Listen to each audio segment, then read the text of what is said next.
Welcome student. আজকে আমি আলোচনা করব ক্লাস 10-এর ইতিহাসের দ্বিতীয় চ্যাপ্টারের শিক্ষা সংস্কারের উপর। ইস্ট ইন্ডিয়া কোম্পানি 1757 সালে পলাশী যুদ্ধের পর ধীরে ধীরে ক্ষমতা দখল করে নিয়েছে। বাংলা, বিহার, উড়িষ্যার নবাব পদ অবলুপ্ত হয়েছে 1772 সালে। 1773 সালে ব্রিটিশ পার্লামেন্টে রেগুলেটিং আইন পাশ হয়। সেই আইন অনুযায়ী ভারতে গভর্নর অর্থাৎ বাংলাতে গভর্নর নিযুক্ত হয়। তিনি হলেন প্রথম গভর্নর হলেন ওয়ারেন হেস্টিংস। ভারতবর্ষে শিক্ষা সংস্কার এটা কিন্তু 19 শতকে শুরু হয়েছে। তার আগে কোম্পানি সরকার ভারতে শিক্ষা বিস্তারে উদ্যোগ গ্রহণ করেনি। কোম্পানি সরকার শিক্ষা বিস্তারের আগে ভারতে নতুন একটা যুগের সূচনা হয়েছে। নতুন যুগ কি? ভারতে কোম্পানি শাসন শুরু হলে ভারতে যুক্তিবাদ, ভারতের প্রাচীন সংস্কৃতির জায়গায় আধুনিক একটা সংস্কৃতি, মধ্যযুগের যে অন্ধকারাচ্ছন্ন যুগ ছিল ভারতে, শিক্ষার ব্যাপারে, সংস্কৃতির ব্যাপারে, সামাজিক ব্যাপারে যে ভারতবাসী পিছিয়ে ছিল, জরাজীর্ণ একটা সমাজ ছিল, সেই জায়গায় নতুন একটা যুগ শুরু হয়েছে। আর এই নতুন যুগ, নবজাগরণ পলাশী যুদ্ধের পরেই শুরু হয়েছে। তো তার পাশাপাশি ভারতে শিক্ষা বিস্তার অপরিহার্য। কিন্তু কোম্পানি সরকার প্রথমে শিক্ষা বিস্তারে উদ্যোগী নেয়নি। আবার অন্যদিকে ব্রিটিশ কোম্পানির পক্ষে অনেকেই ভারতে পাশ্চাত্য শিক্ষা বিস্তারের উদ্যোগ গ্রহণ করেন এবং পাশ্চাত্য শিক্ষা বিস্তারে সুপারিশ করেন। যাই হোক, শিক্ষা সংস্কারের ক্ষেত্রে আমরা দেখব যে দুটো গ্রুপ তৈরি হয়েছে। একটা গ্রুপ হচ্ছে তোমার প্রাচ্যবাদী অর্থাৎ ভারতবর্ষে প্রাচ্য শিক্ষা বিস্তারে উদ্যোগী। অর্থাৎ ভারতে যে আগে থেকে শিক্ষা ব্যবস্থা ছিল, ভারতে আগে থেকে কোন শিক্ষা ব্যবস্থা ছিল? কোম্পানি শাসনের আগে টোলে পড়ানো হতো, প্রাথমিক শিক্ষা, টোলে উচ্চশিক্ষা পড়ানো হতো, পাঠশালাতে প্রাথমিক শিক্ষা দেওয়া হতো, তারপর মক্তবে, মাদ্রাসাতে আরবি, ফার্সি এইসব শিক্ষা প্রদান করা হতো। এই যে আগে থেকে যে আরবি, ফার্সি, সংস্কৃত ভাষা শিক্ষার উপরে যে গুরুত্ব ছিল এবং পাঠশালা, টোল, মক্তব, মাদ্রাসা এইগুলো মাধ্যমেই ভারতে শিক্ষা বিস্তার হোক, এই বক্তব্যের সমর্থনে যারা, তাদেরকে বলা হয় প্রাচ্যবাদী। ইংরাজিতে বলা হয় ওরিয়েন্টালিস্ট।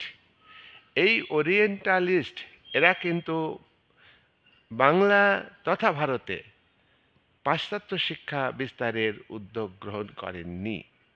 কারণ তারা মনে করেন যে ভারতে, বাংলা তথা ভারতে যদি আরবি, ফার্সি, সংস্কৃত ভাষার জায়গায় ইংরাজি শেখে, ইংরাজি ভাষা চর্চা করে, তাহলে বিশ্বে যে যুক্তিবাদী শিক্ষা, বিশ্বে যে মানুষের মধ্যে অন্ধত্ব দূর হবে এবং যুক্তিবাদী হবে মানুষ, জ্ঞান বিজ্ঞান সম্পর্কে তারা জানতে পারবে, তাহলে তারা উন্নত হবে এবং তারা পৃথিবীর বিভিন্ন দেশের স্বাধীনতা সংগ্রামের কথা পাশ্চাত্য ভাষা শিখে অর্থাৎ ইংরেজি শিখে তারা জেনে যাবে।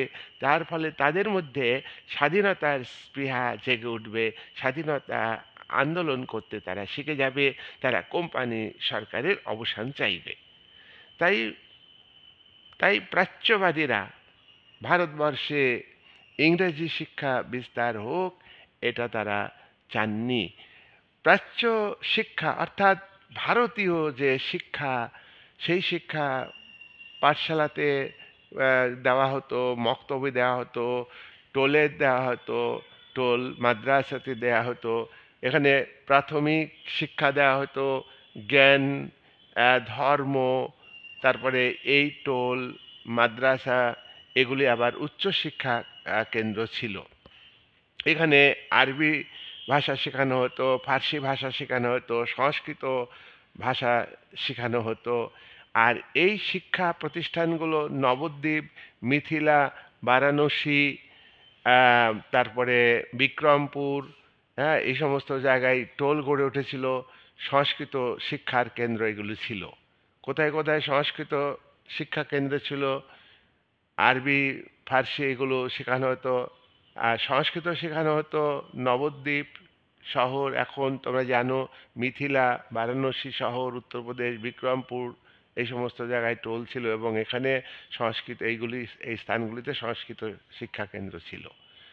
এবার আরবি এবং ফার্সি কোথায় কোথায় শেখানো হতো? পাটনা, মুর্শিদাবাদ, দিল্লি, লাহোর, মাদ্রাস এই সমস্ত জায়গায় মাদ্রাসা তৈরি হতো এবং এখানে আরবি, ফার্সি শিক্ষা কেন্দ্র ছিল। আর এই সময়ে জানা যায় বিশেষ সূত্রে যে বাংলা প্রদেশে প্রায় 1800 টোল ছিল যেখানে সংস্কৃত শেখানো হতো। এবার আমরা দেখব যে প্রাচ্যবাদী তারা ভারতে পাশ্চাত্য শিক্ষা অর্থাৎ ইংরেজি শিক্ষার পক্ষপাতী ছিলেন না। পাশ্চাত্যবাদী কারা? Warren Hastings প্রাচ্যবাদী।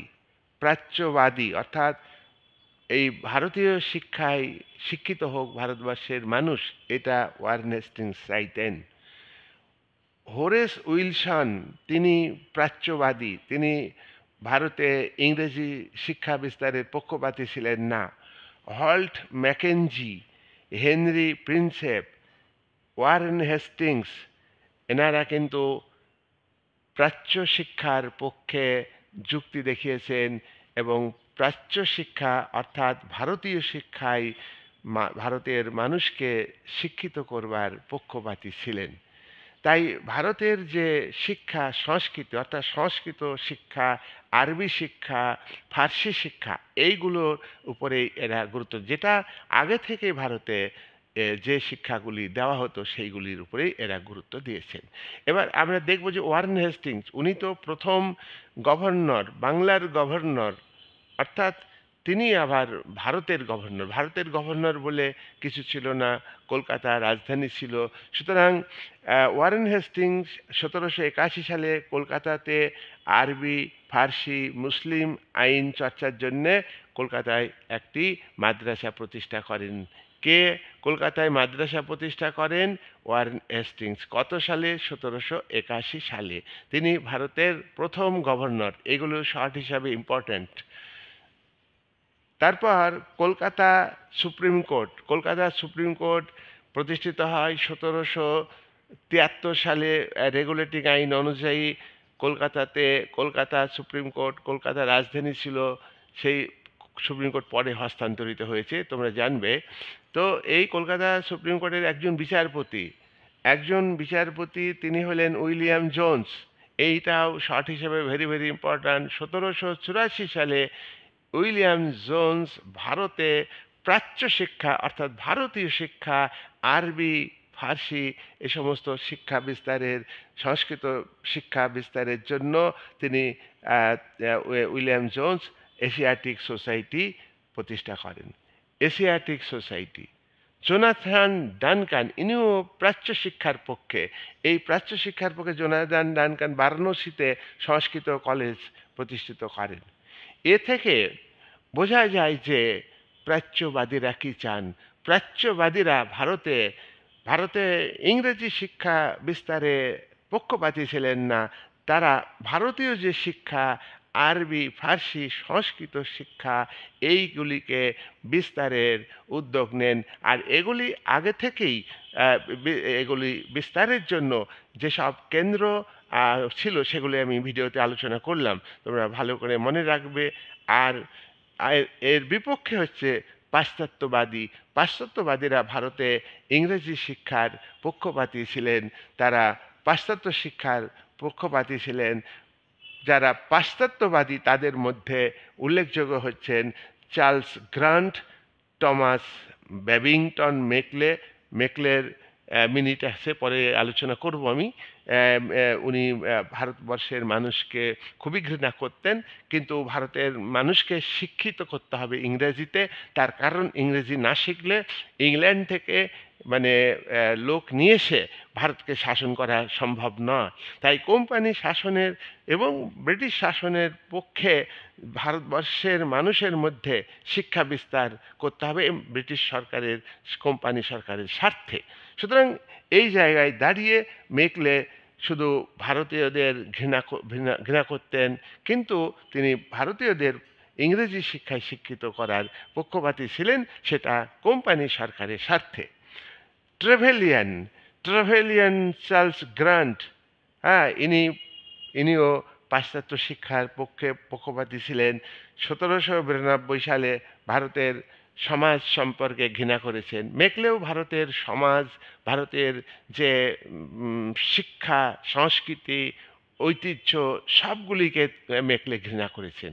আর উনি ইংরেজদের শিক্ষা, সংস্কৃতি, পাশ্চাত্যকে খুবই বড় করেছেন। তাদের সংস্কৃতি, তাদের শিক্ষা, তাদের ধর্ম সবকিছুই উন্নত, এরকম মনোভাব প্রকাশ করেছেন মেকলে। যাই হোক, তাহলে মেকলে পাশ্চাত্যবাদী আমরা এটা বলতে পারি। আর চার্লস গ্রান্টও পাশ্চাত্যবাদী। তিনি ভারতের সমাজ, ধর্ম, সামাজিক চরিত্র সম্পর্কে তিনি সমালোচনা করেন, নিন্দা করেন। তাই তিনি পাশ্চাত্য শিক্ষা, কিন্তু কোম্পানি সরকার প্রথমে পাশ্চাত্যবাদীদের অর্থাৎ ইংরেজি শিক্ষার পক্ষে যারা, কোম্পানি সরকার কর্ণপাত করেননি। আমরা লক্ষ্য করব যে ওয়ারেন হেস্টিংস তিনি তো একজন কোম্পানি সরকারের গভর্নর, মূল দায়িত্বে আছেন। ভারত তথা বাংলা তথা ভারতকে শাসন করার দায়িত্বে আছেন তো তিনি। তো এনারা চাইছেন, কিন্তু এনারা চাইছেন না যে ভারতে পাশ্চাত্য শিক্ষা অর্থাৎ ইংরেজি শিক্ষার বিস্তার হোক। যা এই বিতর্ক পরে আমরা এনাদের সমস্ত বিভিন্ন বক্তব্য পরবর্তী ভিডিওতে তুলে ধরব। আজকের ভিডিওর আলোচনা আমি এখানেই শেষ করলাম।